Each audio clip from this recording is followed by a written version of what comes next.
All right, all right, all right. Welcome back, welcome back, welcome back. Thank you so much for everyone that's still with us.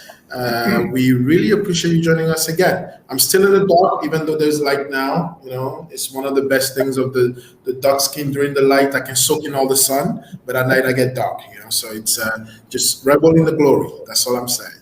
All right. So Andrew is going to lead our next session with Stephanie Okeyo, and we are waiting for Stephanie to join us any moment now as she makes her way to the backstage so that we can give her access.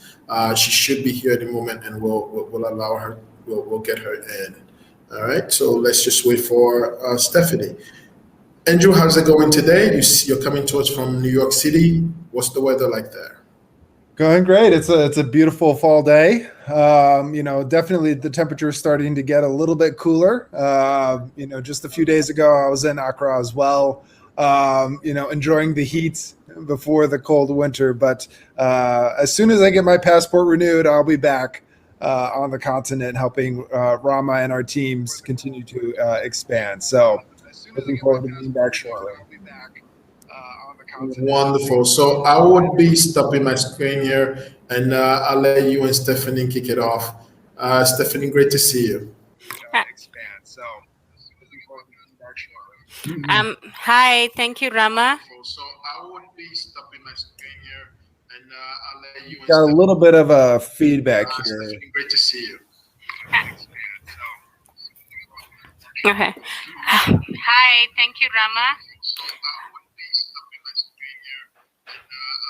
Got a little bit of a feedback here. Okay, so I hope you can hear me, Rama. Okay. Hi, thank you, Rama. I think Stephanie, you have your other tab open, which is the live session. You may want to close that tab so that we don't hear the remote. Okay. Sorry, just. I think Stephanie, you have your other tab open, which is the live section. You may want to close that tab so that we don't hear the remote. All right. As soon as Stephanie is able to rejoin, we will kick off. I think we addressed the echo. We'll just wait for Stephanie to join back.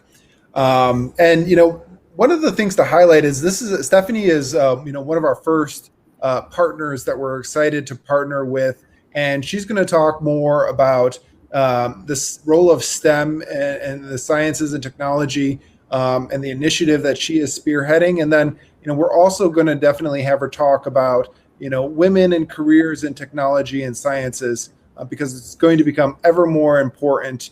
And, for individuals that, and folks that may not, have experience but have an interest in STEM, we definitely want Stephanie to share her journey. So as soon as she's back with us, we will kick off.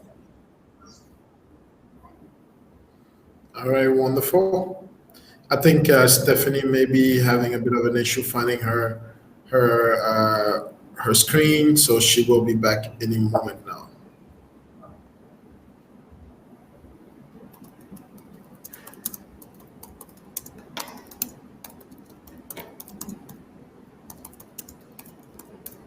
All right. So, Andrew, while we wait for Stephanie, an interesting point for me to make is that as we are currently here, there are a number of kids in our bullpen that are building out STEM kits. Right. It is an interesting take, one that I really enjoy, and it's interesting to see their faces light up as they see these kits that we've put together for them, and trying to compete with one another, right? To be the first to finish the designing of these engineering kits. We also have sort of a race going on between a car that was designed to know its own path and a spheros, right? So a spheros is a round ball that really behaves as a robotic arm, and that can be controlled through an app. right? So the idea is a kid has the Spheros and the app on their tablet, and they're running the course while we have a robot which is designed in a car format that's also following the same path, and we'll see who is going to beat who. It's an interesting concept. It's a lot of fun to see the kids go through it and go a bit crazy on it. All right, and I think we do have Stephanie now again, so I'm going to bring Stephanie in. Let me ask Stephanie in here. Hi. And I'm going to throw her off. All right. I'm so sorry. Technology issues. Thank you, Rama and Andrew. So I think you did a great introduction. I'm Stephanie Okeyo, but I just wanted to start by something Rama said, that this is the new education, or this is reimagining education. But I like to think of it as this is the education we need. Because like recently, there was a report that came in, the future of jobs and skills, which was done by the World Economic Forum. And there was one interesting statistic that said approximately 65% of children entering primary school today will ultimately end up working on completely new jobs that don't exist. So that tells you something. That tells you, for you to bring up a community or a society that is able to have jobs, able to contribute to innovation, needs to be adaptive, and needs to be a skill set community in touch with technology, and also really needs to be adaptive. And I think that's what Yazi stands for right now. It's an education, eco-learning system that is adaptive, that is diverse, and also at the same time that is African-centered. Because there's this saying that I usually like that goes by, it is the one who lives in the house that knows where it leaks. So I think for us, for people who are African enthusiasts, people who are really into African development, people who want to contribute to the African continent, really has to understand how it works. We're so diverse, because when you're thinking of Africa, it's not one country, it's 50 plus countries. So that tells you that there are diverse elements that you need to look at it. And I'll just really like to commend the Yazi team for having that in mind and building that up. So I will just now start with the introduction. I'm Stephanie Okeyo. I'm a microbiologist, a science communicator, and the founder of Under the Microscope. So I really resonate with the Rama's story of 8 years back, because it also stands by where I come from. So I used to do an internship in a primate research institute, and I felt like I was very privileged to get to learn some of the things that people who maybe are not doing some internship like me were able to. And I felt, okay, there is YouTube. So, nowadays you want to know anything, you go to YouTube, or people have that advantage or access to YouTube. And when I went there, I felt I did not see any African representation in terms of the educators, and also in terms of the institutions where the practical techniques were being done. And that is a very key, it tells you something, it speaks a lot actually, because there are a lot of educators, there are people who are well skilled within those different scientific spaces, but they're not involved in the education space. Hence, it's not relatable, first of all. And also, we're not encouraging our educators to move past just that structure. You remember Rama was saying it's a classroom, that's a teacher, that's how it's supposed to be. So for example, in my case, it's a university, it's a lecture hall, that's the teacher. You don't interact with the educator past the traditional classroom setup. So Under the Microscope roots from a space where we're really keen into education and really keen into African representation and growth, and also into collaboration. And that's why we are key supporters in terms of what Yazi stands for and what Yazi is doing, not because it's new, not because it's fresh, it's because it's necessary. I think for us to build an Africa that we want, it starts from here, education. I think education is power, but only when you can use it. And we need to teach people how to use it. And this is one of the ways. So I'm just going to. I'm going. I know all of you. There's already a good explanation that has been brought about how Yazi operates, but I think I'll just like to highlight some things and put emphasis on why we are here and why it will be important for us to build this together. Because I think it's only something like Yazi only grows by the growth of the society, of the community, of the education space, of the teachers, of the parents. So I feel it takes everybody to see this vision come to life and also propel to other places and regions. And the good thing about what the Yazi team has done, first of all, is that if you look at Africa, we always say digital divide, digital divide. That is an issue. But I think the good thing here is that there's been so much mobile penetration in Africa, a lot, and platforms such as this utilize that opportunity. And you could see like platforms or Yazi, it's mobile friendly. So it's for anyone who's interested to make use of technology right now. I think such platforms, you have no excuse. It is a good platform to start there. You have your phone, you can start by your phone. You don't need something fancy. And also one of the good things is that some of the classes work offline. So I think that is an advantage for anyone who's scared that, oh, I don't think I have a laptop, or I don't think I have this, or I don't think I have very good internet, because those are how things are on the ground. So I think it is very important for us to be cautious of that. And I believe this is a great starting point because those things have been taken into consideration.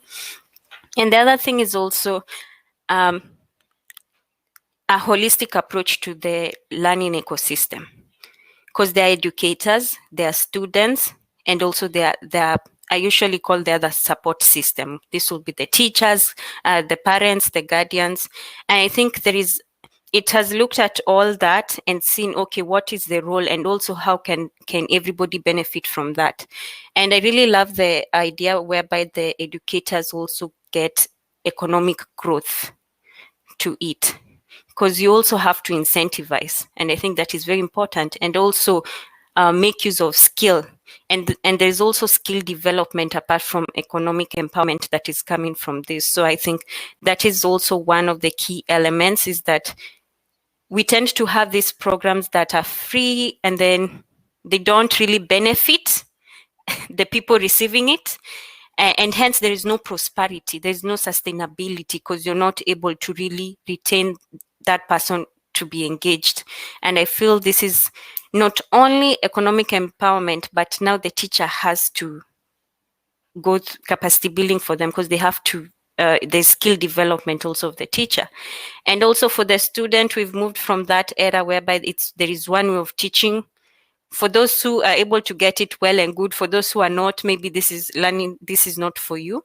There are many routes to a destination. I think in learning, with the learning algorithm that the Yazi program has, I think that's the whole meaning of customized or personalized learning, and using technology to its best. So I feel it has catered for teachers, educators, it's all catered for students, and also for parents to know that you're investing into something that has been put, it's structured, it's not guesswork, and it's also very effective. And at the same time, you are contributing to empowering another person who's also not only your child, but also a teacher. Because I think we really undervalue our teachers, and they really play a big role in terms of development of a society. So I think there's that whole pipeline, tick, tick, tick. And I feel it's very important, and like also to comment that. And the other thing that I'm also very excited, and under the microscope we are excited about, is that it's African centered, which is always key values for us, is that we believe that Africa has so much potential, but it has to be done by us. And it's not that Africa has. I think we should go from that tense of using future tense to now. And I usually say you start somewhere, and we need to start supporting such programs, and the African focused, African centered, and understand the African society or concept, which is very important. And you could see even with the saying that, okay, we understand pricing is different, because what you charge in Kenya is not the same thing you'll charge in Lesotho or Togo or Benin. So I think you see there's a lot of understanding of the ground that has been put in here. And I think all that I'm speaking of is what high quality education looks like for me, or for us back at Under the Microscope. I think that is what, when we speak of high quality education, that's what it means. It's not just saying, okay, so many students are able to access a laptop or a device. Okay, so how are you able to evaluate what they're learning? How are you able to evaluate that the teacher is giving their best, or which bottlenecks they're having? So I think this really brings about that whole holistic look. And speaking now of technology, and I come from a science background, I feel, and I started saying by the future of jobs and skill, it is very clear that science and technology plays a big role. So this means you need a whole learning ecosystem of students or people knowing much about science, technology, engineering, mathematics, so STEM, so that you're able to have people get access to job opportunities or also contribute to the innovation space. And I really commend Yazi for having the Yazi STEAM. Nowadays, there's so many acronyms, but it's basically science, technology, innovation. And I feel sometimes when we talk of issues facing STEM, they seem so abstract. They seem so hard to start to solve. And I think this is a simple way. If you're able to educate people and connect also people to people who are already doing what within these STEM fields, and have a personalized learning and mentorship, because also there's a mentorship concept to it, is one of contributing into the science, technology, innovation space. And most importantly also, we are working with Yazi to see how to bring in more girls and women in STEM, because there is still a big gap a big gender gap in terms of science and technology. And you have to start at a very early age, and I think this is the way. It starts with, first of all, access to basic education, and then when you have access to basic education, you make sure that it is accessible to everyone, and then it's also of high quality. And I think this program is one of starting on the ground. And for us with Yazi, Under the Microscope, and Yazi is looking at, okay, how are we able to tap specifically and be very intentional in bringing in more girls to engage with the project and the app, and also more female educators, because I feel also that is very important. When you're encouraging more girls to take up STEM courses or be interested in STEM programs, you also need female educators, so that there's that representation and also that possibility, okay, somebody did it, she's doing it, I'm able to do it. And also inevitably bring a mentorship aspect to it. So I am really excited about this. Really looking forward to further programs and also building up the STEM curriculum, which I believe Andrew and Rama will bring more. I usually talk a lot. I'm going to stop here, but looking forward to further engagement. No, Stephanie, thank you so much. We really appreciate you taking the time, and thank you so much for prioritizing your initiative and partnering with Yazi to make Stephanie's program and initiative available across the continent. Because exactly as Stephanie mentioned, we know that the opportunity and solutions from the African continent will come from within Africa, and that's why again, we prioritized and focused in setting up and establishing our presence in Accra, and we're going to be expanding across. Stephanie, I'd love for you maybe to share a little bit about your journey, because you've had an incredible journey through the science and technology spaces. And for those young ladies out there that are also interested, maybe you could talk a little bit about, what were the early signs that piqued your interest in science and technology, and how that then evolved into bringing you where you are today. If you could talk a little bit about your journey from a young age all the way to today, I'd love for you to hear that story for our young ladies and young listeners today. Thank you, Andrew. I think the best stories are usually human stories. So I can't say I was really a bright student. I can't. You see, like nowadays with the app, with the Yazi app, people are able to know this. I'm the type. These are my strengths. I think for me, I didn't really know, but mine started that I was interested in taking something that dealt with human health when I lost my mother.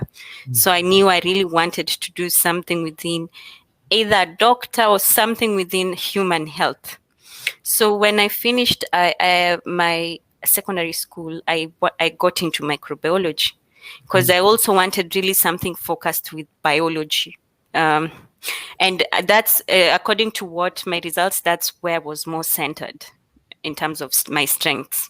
Mm-hmm. So I got into university, and it was not easy because I kind of took longer. I took 2 more years longer to finish my studies because of fees, which is another also reality for many people, is that sometimes you get hold up to finish school because of financial difficulties. And then within that period, I got to kind of volunteer for applied to go to workshops, where women are, and then also do my internship, a longer internship. And then when I got there, I noticed, okay, I think I'm gaining so much, but that I'm not really also gaining in back at the university. And also the challenge is, you remember I was saying that I took longer in school, so I had to actually do extra reading to keep up. Because sometimes you come, you find it's the first semester that is not, the second semester is available, and you've not done the first semester. So that means you need to go and read this first semester so you can catch up with the second semester. So I used to use the internet so much. And that's what I'm saying, we used to use YouTube a lot. And then I came and noticed I'm not seeing any black person. I'm not seeing any African. There was some, and this is not to be racist at all, but this is just the reality and the truth. I could see so many Indians, because the Indian community are really big into education. I could see Americans and Europeans, but I couldn't see Africans. And I'm like, there's so many people who graduate in our university, thousands. Where are they? Like, why is nobody really taking time to what is it called? To teach? Mm-hmm. And then so I said, okay, I have my internship, I have access to a lab, I have access to people who are doing projects. And I was like, okay, I'm going to start on it. Because sometimes we do complain so much, and we don't do anything. We like complaining and not give solutions. So I went to this trip in Rwanda, the Next Einstein Forum, which is the biggest African conference, scientific conference. And I was just really inspired by what people used to do. And I said, okay, that idea I had of sharing labs and practical videos, I'm going to do it by end of 2018 when I come back to Kenya. And now, just the long story short is that's where Under the Microscope began. But when I now started to engage, and then I noticed, okay, I'm not even able to name 5 African microbiologists that I admire. And I was like, okay, I'm not. And that also showed me a problem. That means I don't have so much African female scientists to admire or to reach out to. I was imagining, okay, I'm this outgoing. Can you imagine people who don't really explore or move to other social spaces? It will be worse. Mm-hmm. And so we said, okay, we're aiming to give quality education or contribute to the education. There's so many barriers, especially for a woman in science. Mm-hmm. There is the gender gap still. There is still infrastructure. If you're looking at in terms of now moving from the gender lens, you're looking at infrastructure. You're looking at just so many bottlenecks for you to be successful, to be a successful scientist. And the problem with science is that there is a very specific path to what scientific excellence looks like, which is something we always try to redefine. And so I was able to get a female mentor from my internship, which I always believe it is very important. Any girl here who wants to do science or STEM, or who wants to do, even if it's not STEM, anything, I believe it is good to have a mentor. It really helped me. And I remember when I started, I didn't know how to write, I didn't know how to express myself. And my mentor could shape and, she could listen and ask me, okay, what do you want to say? Okay, no, I don't think you should say. She asked questions and helped me shape things. And I really thank Dr. Lucy Ochola, because she was my first mentor. And I think even in career path. And now I decided I don't want really to go into hardcore. I don't want to call it hardcore, but back to the lab work, and now really engage with people, because I believe there's so much good happening. There's so much research. They're really skilled people, but as a researcher and a scientist, if it does not reach people, we have failed as a scientific community, because research is for people at the end of the day. So under the microscope focuses on education, where we originally started, social engagement, and research, because we believe also we need always to make informed decisions. And that's why I actually really appreciate Yazi, because it's based on data. And I think so it's gone. That's the transition. But apart from under the microscope, previously, as I also was with an amazing organization called Royal Academy of Science International Trust, as the ambassador for women in science East Africa, and also the representative to the UN office Geneva, which really got me into now looking at, sometimes you look at the local level, is what I'm doing helping my immediate community. But at times also it's good to look at, okay, how can I amplify whatever I'm doing to a national level, to a regional level, to a global level. And I believe that experience. So another advice to young people is be ready to do internships. Be ready, if you can, if it's something you like, to volunteer. Because there's no growth that happens with someone sitting down, not exploring and not interacting with people. Or I feel it's very important. Interact, network. Another thing is also one thing that, sorry, Andrew, I've turned this to advice. Please. This is great. This is exactly what we were looking for. Thank you. I've turned to an advice, but one thing also, I think, if you hear the story seems good and amazing, and I think also if Yazi was to explain the story behind, you will hear a lot of struggles, a lot of no's, a lot of fallbacks. Yeah. And I think sometimes we do a mistake of giving all these good stories and forget to say that it is tough. People need to be resilient. The number of applications I've made, or the number of no's I've gotten, are so many. I can't remember. But I think they always give me, I use that as an opportunity to move forward. So I think as young people, because we live in a very microwave society, we expect things to be so quick. You want one Right. try success, two try success. Is you really have to be resilient and know that a no or a pitfall is only a success when you're able to learn from it. So for me, I think interacting with girls from different spaces, learning, I'm very hopeful, because we have, if we're just to tap into people's potential and create an environment where people can explore ideas and innovate, we're going to be far ahead. And one of the other things also we're looking at is just, when we say women in science, you think of it's just only access to education.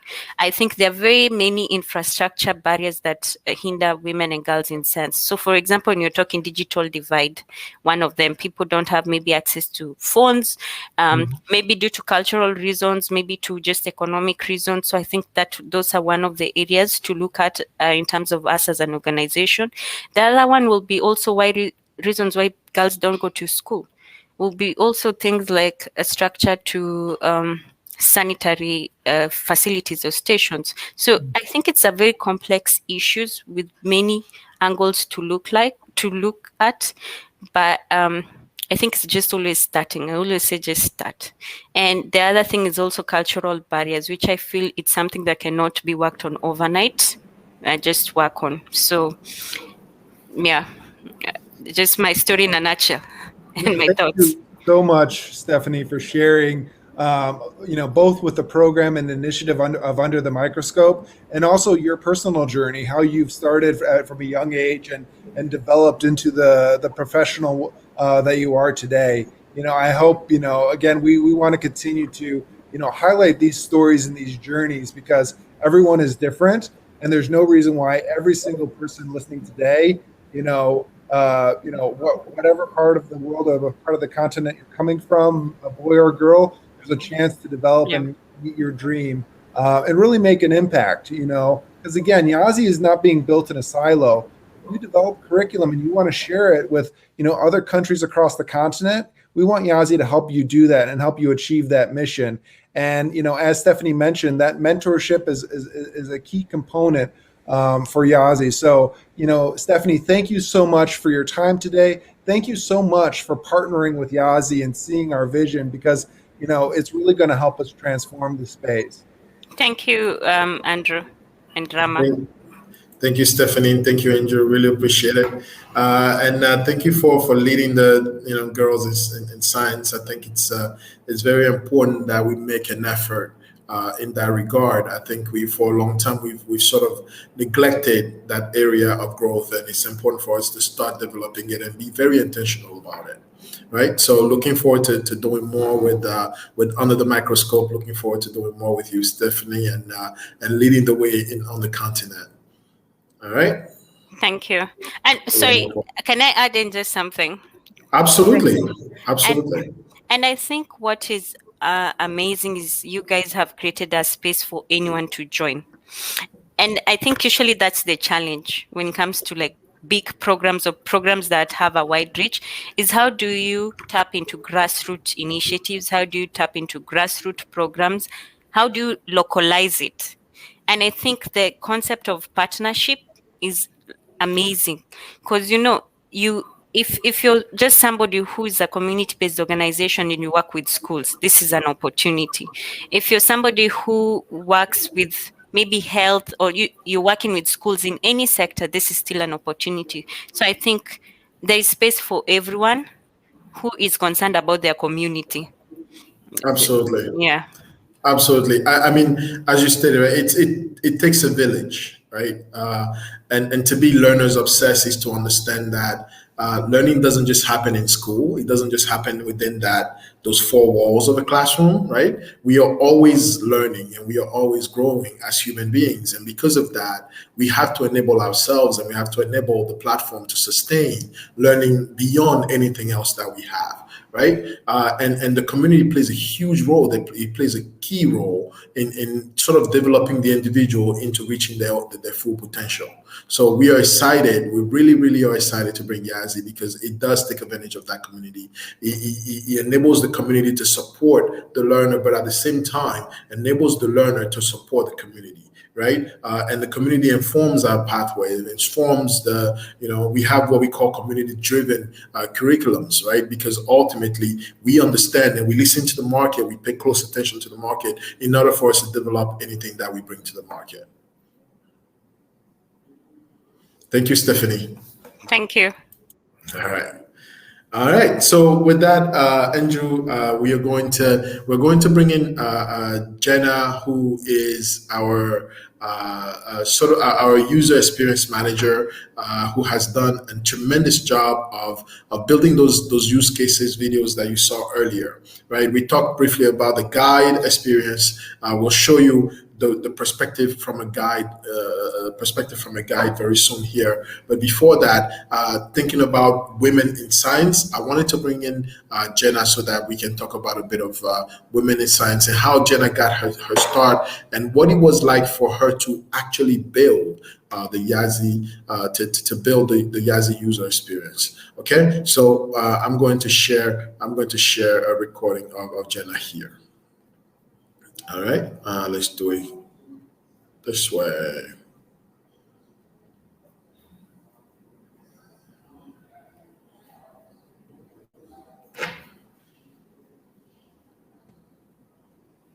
Hi, All I'm right. Jen. I'm an animator and the designer for the Yazi platform.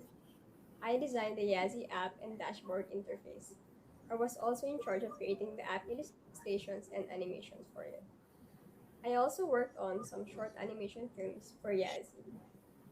I worked together with our awesome development team, Raymel, Daniel, and Aldrin, to bring it to life. When we were building Yazi, I really thought that it was an interesting project that would bring change and innovation to how we educate, especially in these times where technology plays a large role in our daily lives. I didn't plan to be in the tech space. I always wanted to be a painter or an artist when I was young. I wasn't really techy back then.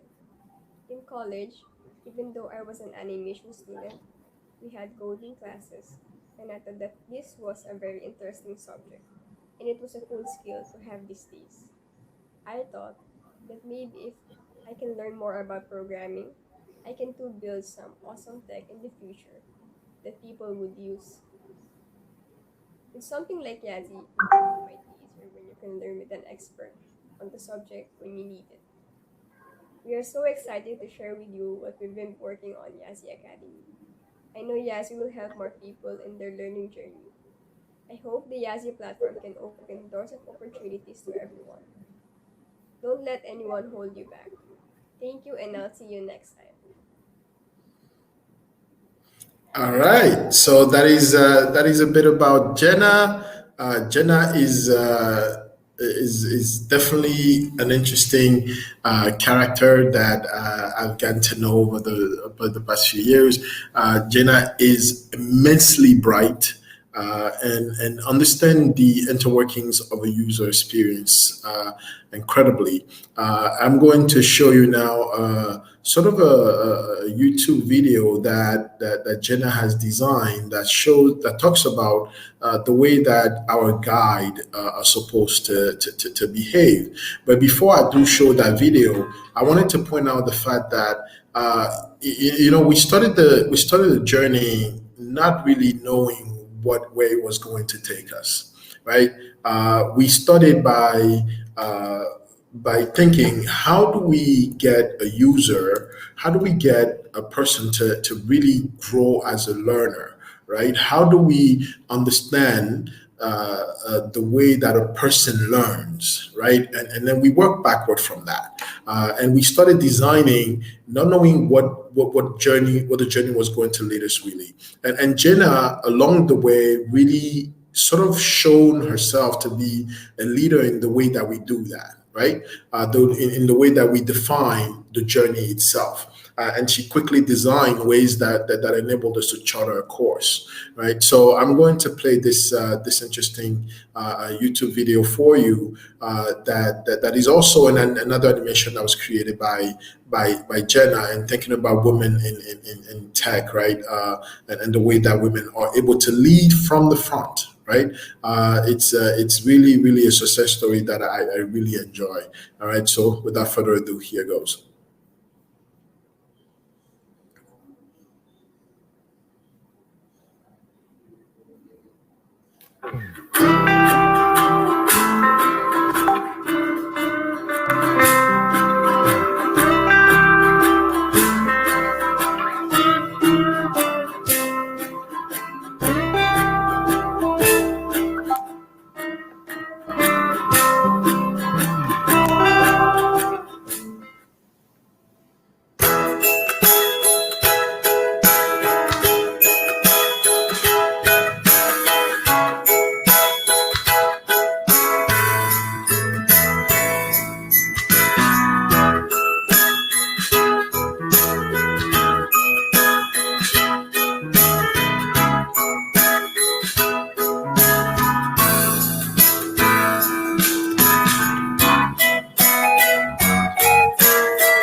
right, so you can see right there, that was another great video from Jenna, and you can tell that this one was interesting because Jenna took it.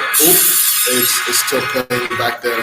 I'm going to stop it for a second and come back to you. Yeah. So Jenna took the perspective from a guide to really define the journey of a teacher, right? And it's interesting to watch, the way that it works, where we are able to, in a design thinking workshop, really, really understand the way teachers work by interviewing a number of teachers, hearing from them, understanding their day-to-day, how do they operate, what do they do, and then being able to design from there an experience, a user experience that not only emulate what they do, but evolves it.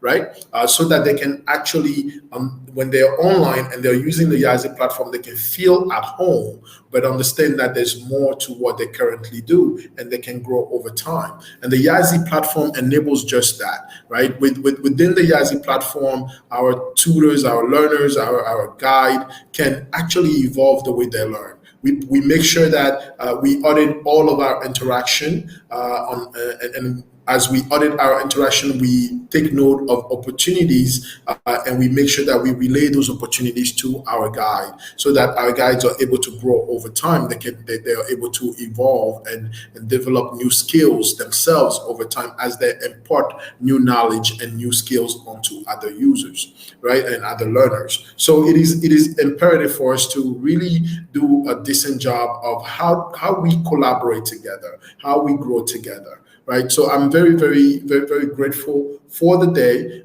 It's been an interesting journey. Started very early and started working on different things of how we can bridge the gap here. And we are nearing the end. I wanted to bring one last guest on, but it seemed, I guess, he's having a bit of a trouble, right? We have a student user that's been with us from the beginning, right? She's experienced the platform from the beginning from a student perspective, but it seems she's having a bit of an issue. So we'll have her record her feedback, her interaction, and her perspective, and we'll post it on our website for all to see, right? So thank you so much for taking the time today to join us. If you have not done so and you have any question for us, please add it in the chat. I am open to any comment. We are available. We are online. You have any question for us, do come online. We are online. You can reach us on our 1-800 number, which is entirely toll free, right? You can also reach us via chat on our website. You can reach us via WhatsApp, and you can also come to our offices if you find yourself in Accra. Right, and we look forward to tremendous growth over the next few months. As Stephanie mentioned earlier, it takes a village. It takes the entire community to move such a bus, and we are looking forward to the to interacting with the community, to working with the community to drive this bus forward. It is no longer a choice; it is a necessity for us. To change the way that we do education, the way we approach education. It is a necessity for us to evolve how we educate our young folks. We need to start asking the question, what kind of human being do we want on this planet? What kind of world do we want to create? And then we need to reverse engineer what we are teaching folks from there, right? And with that, I'd like to thank everyone again for joining us. Thank you for being with us this evening, and have yourselves a wonderful weekend. The Yazi platform is now live. Go and download, go and sign up, go and learn and revel. Really, really, really great to spend time with you. Thank you.